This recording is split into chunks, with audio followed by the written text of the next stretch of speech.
गेल्या अनेक वर्षांपासून सातारच्या राजकारणामध्ये आमने-सामने असणारे भाजपाचे खासदार उदयनराजे भोसले आणि आमदार शिवेंद्रराजे भोसले काल एकत्र आल्याचं पाहायला मिळालं।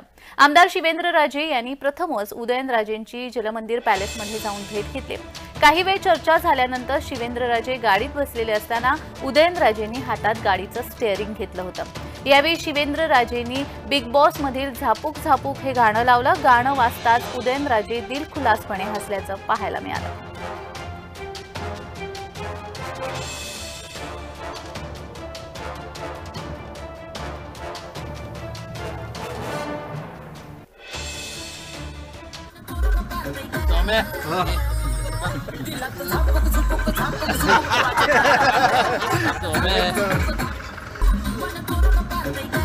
Tome.